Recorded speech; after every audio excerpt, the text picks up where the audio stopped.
Iran Israel America ସଂଘର୍ଷକୁ ଆଜି ଅଷ୍ଟମ ଦିନ ଆଉ ଏହି କିଛି ଦିନ ଭିତରେ ପୂରା ଯୁଦ୍ଧର ଚିତ୍ର ହିଁ ବଦଳି ଯାଇଛି।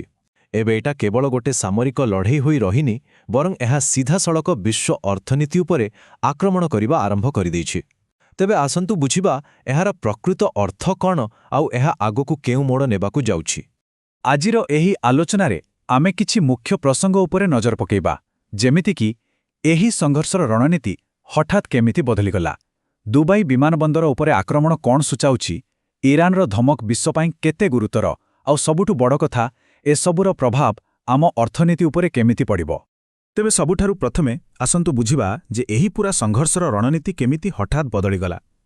ଯାହା ଏକ ଆଞ୍ଚଳିକ ଲଢ଼େଇ ଭଳି ଲାଗୁଥିଲା, ତାହା ଏବେ ପୂରା ବିଶ୍ୱ ପାଇଁ ଏକ ଆର୍ଥିକ ସଙ୍କଟର କାରଣ ପାଲଟିଛି।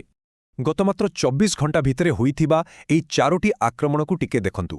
ଦୁବାଇ ଏୟାରପୋର୍ଟ, ବାଗଦାଦରେ ଥିବା ଆମେରିକାର ଭିକ୍ଟୋରିଆ ବେସ୍, ବସ୍ରାରେ ଥିବା ଆମେରିକାର ତୈଳ କମ୍ପାନୀ ଆଉ ସାଉଦି ଆରବର ପ୍ରିନ୍ସ ସୁଲତାନ ଏୟାରବେସ୍।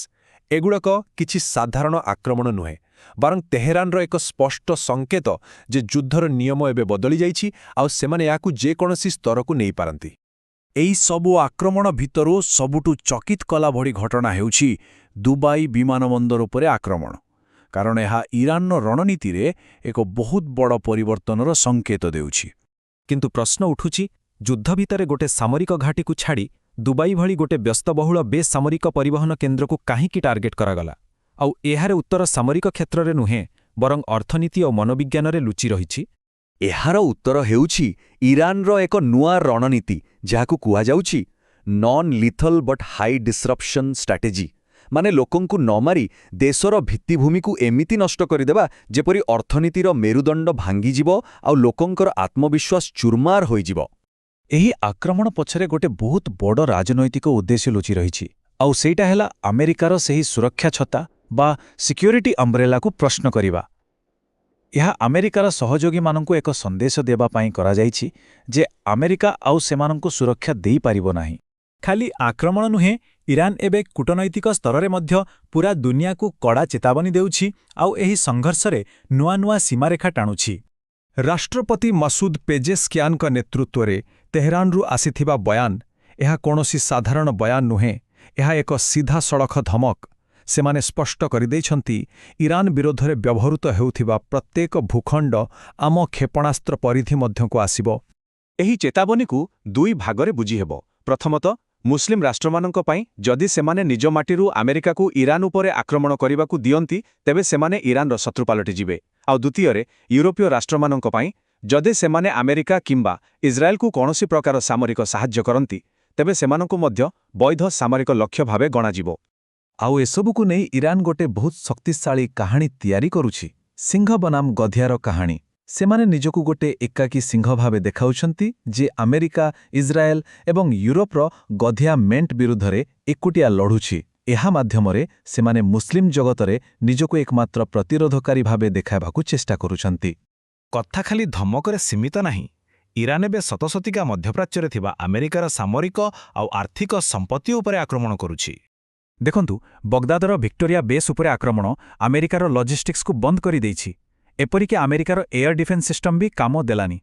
ବାସାରରେ ଥିବା କେବିଆର ତୈଳ କମ୍ପାନୀ ଉପରେ ଆକ୍ରମଣର ମେସେଜ ହେଲା, ଆମେରିକାର ପ୍ରାଇଭେଟ୍ କମ୍ପାନୀ ବି ଏଠି ସୁରକ୍ଷିତ ନୁହନ୍ତି।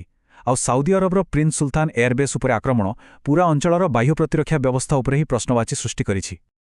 ଆଚ୍ଛା, ତେବେ ଏସବୁର ପ୍ରଭାବ କ'ଣ ଖାଲି ସେହି ଅଞ୍ଚଳରେ ସୀମିତ? ଆଦୌ ନୁହେଁ। ଏହାର ଢେଉ ଏବେ ପୂରା ଦୁନିଆରେ ପହଞ୍ଚିଗଲାଣି, ଏପରିକି ଆମ ଘରେ ବି। ଏହାର ସବୁଠୁ ବଡ଼ କାରଣ ହେଉଛି ହର୍ମୁଜ ପ୍ରଣାଳୀ। ଭାବିନିଅନ୍ତୁ, ଏଇଟା ହେଉଛି ଦୁନିଆର ତେଲ ପାଇପଲାଇନ୍ର ମେନ୍ ରୋଡ୍, ଆଉ ଇରାନର IRGC ଏବେ ସେଠାରେ ତୈଳ ଟ୍ୟାଙ୍କରଗୁଡ଼ିକୁ ଟାର୍ଗେଟ କରୁଛି, ଯେଉଁଥିପାଇଁ ବିଶ୍ୱ ବଜାରରେ ତେଲ ଦର ଆକାଶଛୁଆଁ ହେବାରେ ଲାଗିଛି।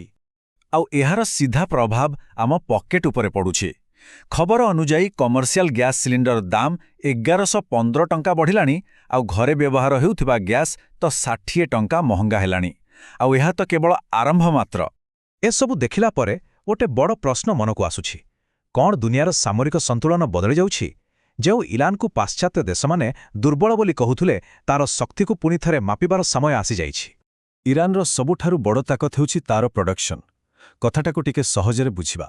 ରିପୋର୍ଟ କହୁଛି ଇରାନ ଗୋଟେ ଦିନରେ ଯେତିକି ଡ୍ରୋନ୍ ଓ ମିସାଇଲ୍ ଖର୍ଚ୍ଚ କରୁଛି ଠିକ୍ ସେତିକି ହିଁ ନୂଆ ତିଆରି କରିଦେଉଛି। ଏହି ଉତ୍ପାଦନ ବନାମ ବ୍ୟବହାର ସନ୍ତୁଳନ ହିଁ ତାକୁ ଏକ ଲମ୍ବା ଯୁଦ୍ଧ ପାଇଁ ପ୍ରସ୍ତୁତ କରୁଛି, ଯାହା ଅନେକ ଦେଶ ପାଇଁ ଏକ ବଡ଼ ଚ୍ୟାଲେଞ୍ଜ।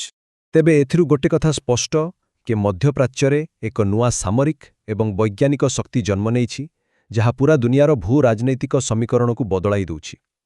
ଏବେ ପ୍ରଶ୍ନ ହେଉଛି, ବାକି ଦୁନିଆ ଏହି ନୂଆ ସତ୍ୟକୁ କେମିତି ଗ୍ରହଣ କରିବ ଆଉ ଏହା ସହ କିପରି ଖାପ ଖୁଆଇବ?